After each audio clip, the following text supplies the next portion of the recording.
Olá, como você está? Espero que bem, você e toda a sua família. Mas dessa vez nós estamos aqui para dar continuidade a esse tema, que é o efeito dos juros no orçamento familiar, dentro do nosso programa da TV Manaim, Orçamento Familiar.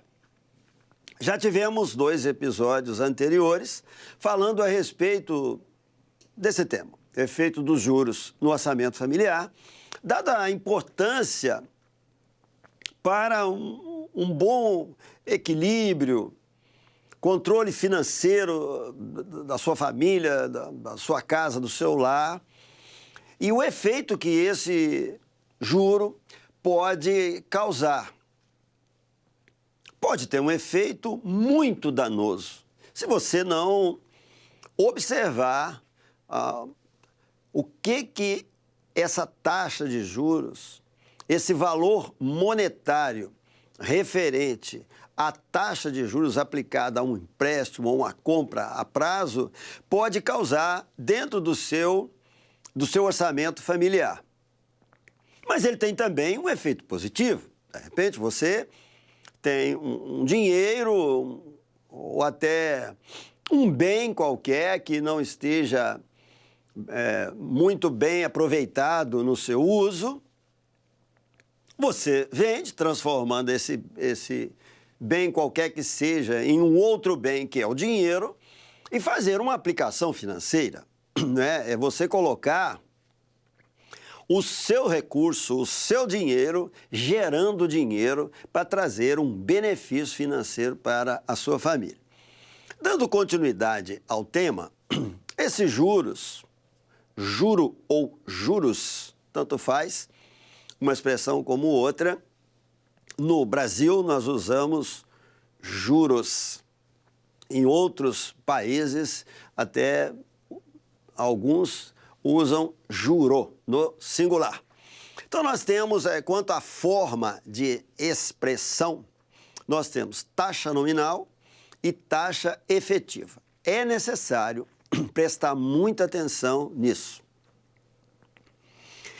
O alerta é o seguinte: quando você chega num banco, por exemplo, eu quero tomar um dinheiro emprestado, uma necessidade que você teve, uma despesa essencial que surgiu, você não teve como se livrar dela, precisou gastar esse dinheiro, não tinha disponível, precisou tomar um dinheiro emprestado.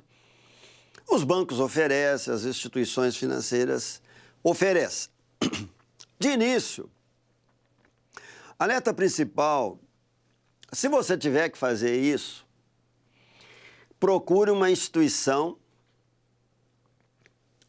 regularizada, um banco, uma instituição financeira. Por quê? O empréstimo com terceiros pode ser até mais fácil. Um conhecido, um amigo, um vizinho, um parente, você me empresta aí e tal, depois eu te devolvo. Isso pode acabar não muito bem. Se for necessário, não tiver outro jeito, faz. Mas se você puder, evita. E se você fizer, depois regulamenta isso. Vai na instituição financeira, toma o dinheiro e paga o particular e fica lá com o seu empréstimo. É melhor. Mas, em geral, a instituição financeira vai te apresentar uma taxa que é a taxa nominal. Se você olhar no contrato, você vai ver isso. Taxa nominal X%. Taxa efetiva um pouquinho mais elevada. Então, para efeito de orçamento, você não deve olhar a taxa nominal, você tem que olhar a taxa efetiva.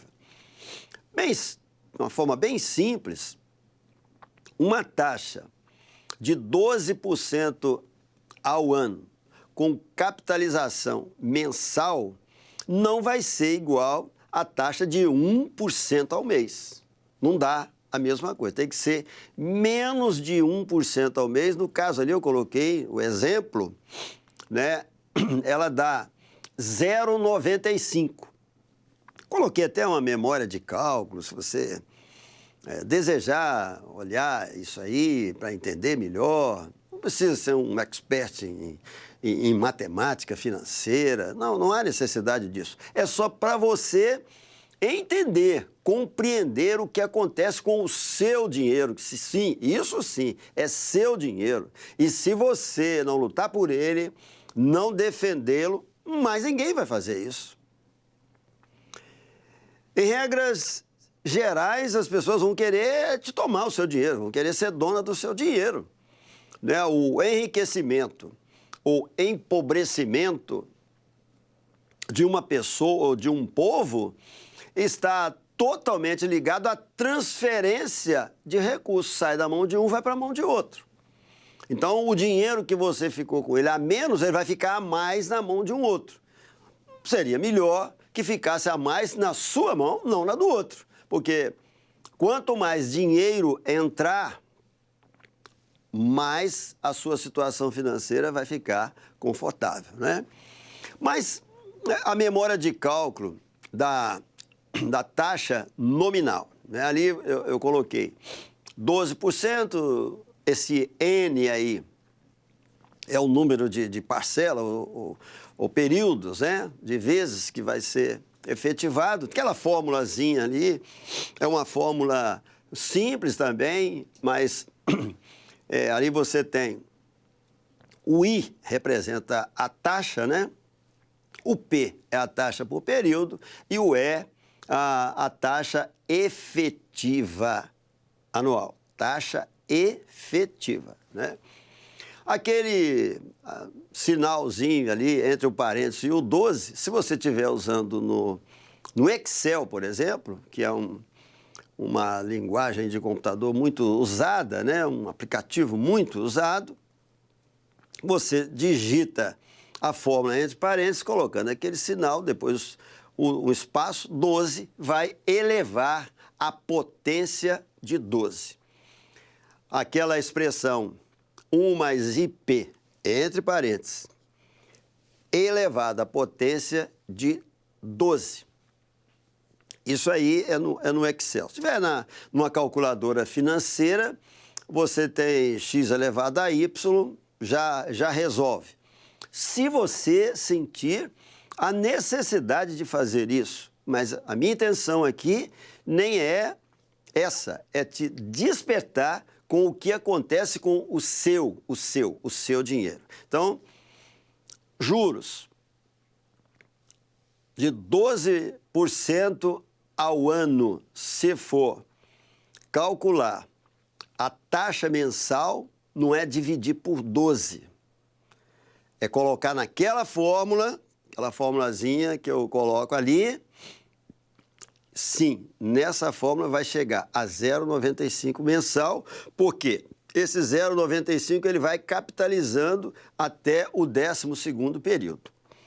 Seguindo aqui, a taxa efetiva considera o efeito dos juros ao longo do tempo. Na verdade, a matemática financeira ela tem esse fundamento, né, de calcular o valor do dinheiro ao longo do tempo.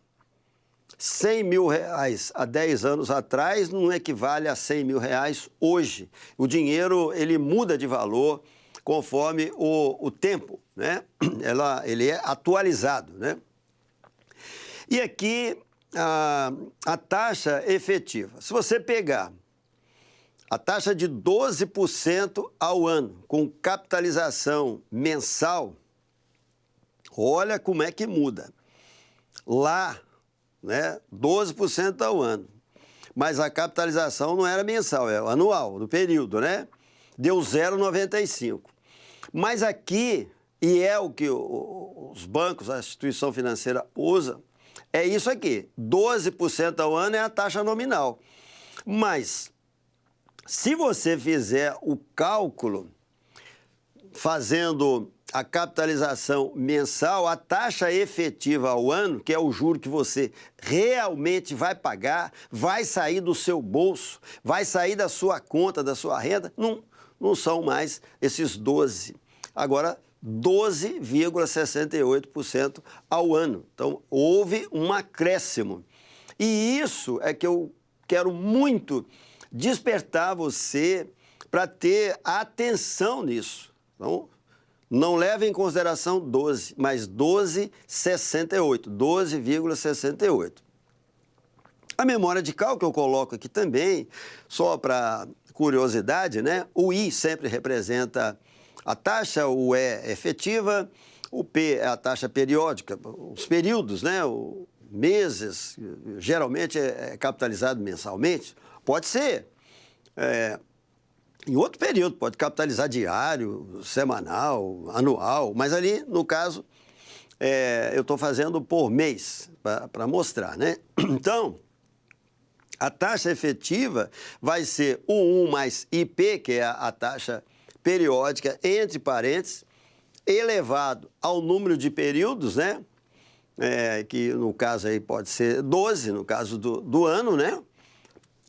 Entre parênteses de novo, menos 1. Aí vai dar a taxa real, a taxa que você vai pagar realmente, que é a taxa efetiva, né? E ali, de novo, se você tiver no Excel, pode ir digitando, desde que você coloque os parênteses, vai dar certinho, vai chegar nesse 12,68 aí, que é a taxa efetiva de juros. É o que está saindo do seu caixa, é o que está saindo do seu bolso, né? Esse é o valor.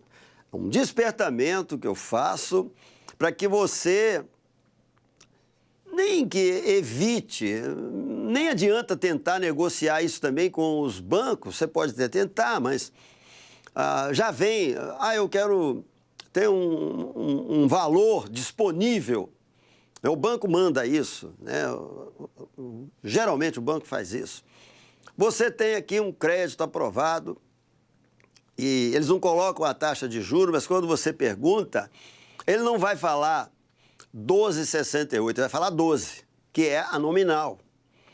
Na hora que você chegar para contrair esse empréstimo, aí você pode olhar, geralmente no cabeçalho do contrato, vem lá escrito, taxa nominal 12% ao ano, taxa efetiva 12,68% ao ano. Se você faz um financiamento do imóvel em 25 anos, ou em 5 anos, 8 anos, o que você fizer, você vai notar a grande diferença que dá no montante final. Porque aí o dinheiro que você tomou de empréstimo, aquilo que você contraiu, ele vai sofrer um acréscimo em cima da taxa efetiva.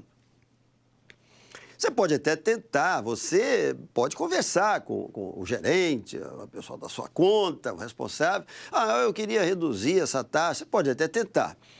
Mas nem sempre consegue, porque quando a instituição financeira manda para você essa oferta de dinheiro emprestado, essa oferta ela já está num pacote. É até X reais o valor, tem um máximo em geral, né? Você pode até não pegar esse valor todo.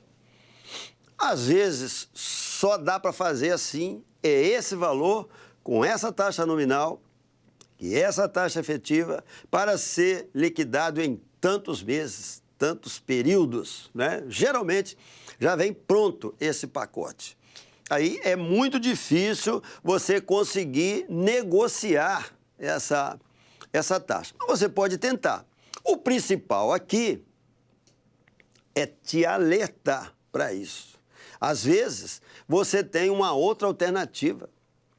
Quem sabe, em vez de você contrair esse empréstimo, você pode se desfazer de um bem, de um imóvel, ou de um móvel, seja um carro, uma moto, alguma coisa que você tem, até algum móvel antigo, um antiquário qualquer que você tem, que vale dinheiro. Tem muitas coisas que a gente, quando olha ao redor, você descobre, eu posso fazer dinheiro nisso. Se vale do empréstimo no momento imediato, que você não esperava, a conta, a dívida, mas depois você pode se desfazer de um bem qualquer e liquidar essa dívida. Aí você vai ter o desconto, o abatimento do juro. Quando você contrair um empréstimo, deve ser feita essa pergunta: se eu antecipar o pagamento, qual o benefício que eu tenho? Aí eles vão te explicar. Aquele juro lá da frente, que você ainda não pagou e nem viveu aquele tempo, ele vai ser abatido com certeza. Você deixou de pagar aquele juro, né? Em geral, tem o imposto sobre negócios financeiros, né? O IOF, geralmente você tem. Esse imposto não tem jeito, ele vai incidir sobre o valor total do contrato. Se você antecipar a liquidação, esse imposto não tem como sair. Você já pagou, já se debitou, não tem como tirar. Mas o juro tem. Então, é uma alternativa que você tem. Se desfazer de um bem qualquer e liquidar o empréstimo, evitando de pagar esse juro que vai, com certeza, trazer uma redução patrimonial, né, sem ter nenhum efeito em troca. É preciso raciocinar isso. O que você precisava era do dinheiro no valor de R$10.000. Mas esses R$10.000 não vai custar para você R$10.000. Ele vai ajustar ao longo do tempo, além da correção monetária do valor, que é a inflação que é colocada em cima do dinheiro, você tem a remuneração desse capital, que é o juro real que a pessoa está te cobrando. Então, esse valor do juro real, mais esse valor da correção monetária ao longo do tempo, vai sair do seu bolso. E, em contrapartida, o que você tinha necessidade era somente 10 mil. Esse acréscimo da correção monetária mais o juro, que vai sair do seu bolso também, não vai te trazer benefício nenhum. Entende isso? O benefício é de quem te emprestou o dinheiro ou de quem te vendeu a prazo. Ele é que tem o benefício. Nesse processo, empobrece você, enriquece o outro. Porque essa diferença entre os 10 mil e o valor que você está pagando vai sair do seu bem, do seu bolso, da sua conta, do seu caixa e vai para a conta do outro. Então, é a transferência de recursos que vai trazer empobrecimento para um, enriquecimento para outro. Se você fizer isso sempre, é preciso acordar para isso. Se você fizer isso sempre, você vai parar, pensar, colocar na ponta do lápis, como a gente diz no dia a dia, né? Você vai ver que grande parte da remuneração que você tem nem é para te trazer um benefício real, é apenas para pagar os juros daquilo que você usa. De repente, vale a pena você reduzir o seu arcabouço financeiro, econômico, vamos dizer assim. De repente, é melhor você reduzir o seu arcabouço econômico e pagar menos juros e até fazer uma conta simples. Esse valor do juro que você está pagando por usar um dinheiro agora, porque você precisou, até alguns acostumam usar, você vai pagar para usar esse dinheiro agora que você não tem, de repente, você não usa agora. Calcula o juro que você pagaria e começa a colocar esse dinheiro em reserva, numa poupança, por exemplo. Esse valor, só esse valorzinho do juro, todo mês você vai lá colocar aquele valorzinho ali. Daqui a certo tempo, esse dinheiro cresceu, aí você vai fazer uma operação inversa. O dinheiro que você ganhou, ele vai render a seu favor, ele vai te trazer um benefício financeiro que ao longo de um certo tempo vai ser transformado em um benefício econômico, que você pega esse dinheiro e compra alguma coisa que você deseja. E, às vezes, até alguma coisa que vai também te trazer benefício financeiro. Você, por exemplo, investe no imóvel.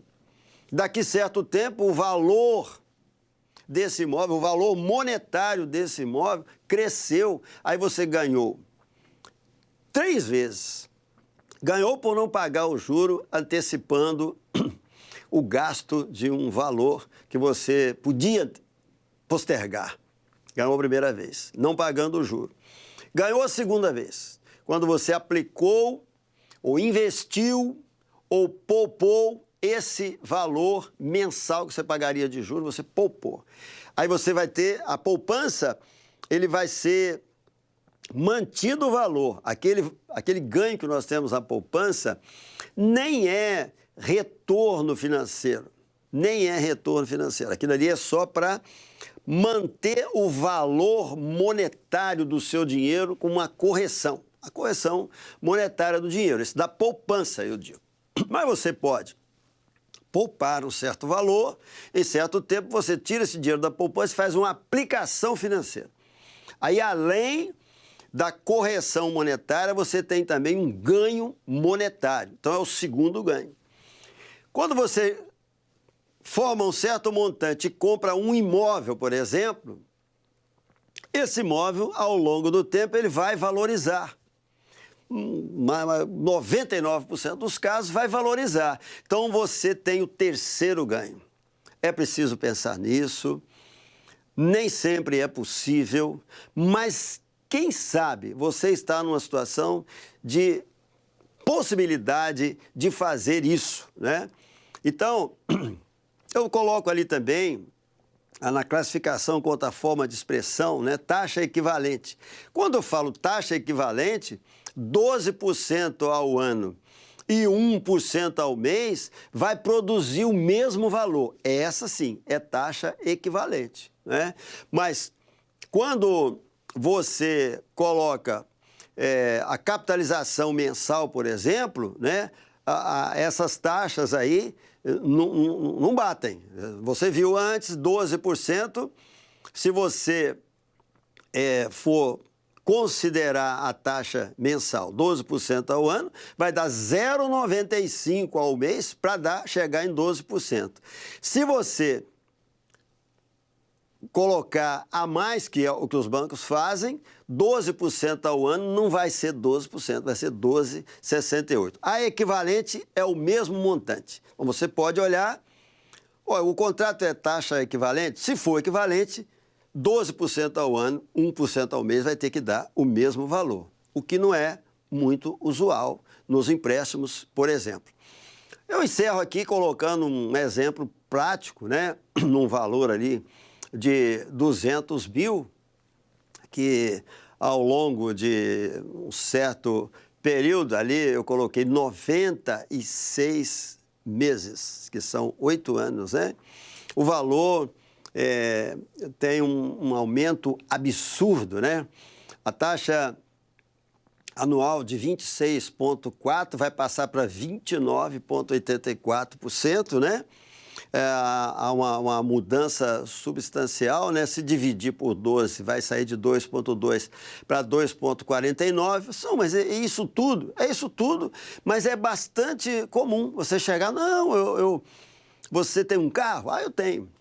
Você está precisando de quantos mil? Estou precisando de 15 mil. O carro vale 25, vale 30, 50, 100, 150 mil. Não, você coloca aqui o carro e aí eu tenho uma taxa reduzida, aí você vai olhar, não, é uma taxa de 2,4, 2,2, é uma taxa boa. Realmente, 2%, mas olha ali como que isso muda. Quanto você vai ter que trabalhar para pagar 200 mil que você usou hoje, né? Assim eu estou encerrando aqui esse assunto, nesse tema dos juros, esperando trazer uma contribuição para você, um despertamento, pelo menos. A intenção do assunto não é te ensinar a praticar matemática financeira, não é essa a intenção é te despertar. Se você tiver alguma dúvida, você pode nos mandar a pergunta, né? Esse programa ele vai ao ar, a TV Manaim, na Sky, no 85, vai na Embratel no 126 canais, eu estou falando, né? Aqui no Espírito Santo você tem o 16.2 na TV aberta também, e você tem no YouTube. Todos os episódios você pode ver, rever. Aí, se você viu, dá o seu like, pode também comentar, pode fazer pergunta no YouTube ali, escrever no comentário. E também compartilhar com alguém que você acha que deveria assistir e ver sobre esse assunto. Assim, nós nos despedimos de você, desejando que você esteja em paz, você, toda a sua família, e até uma próxima oportunidade.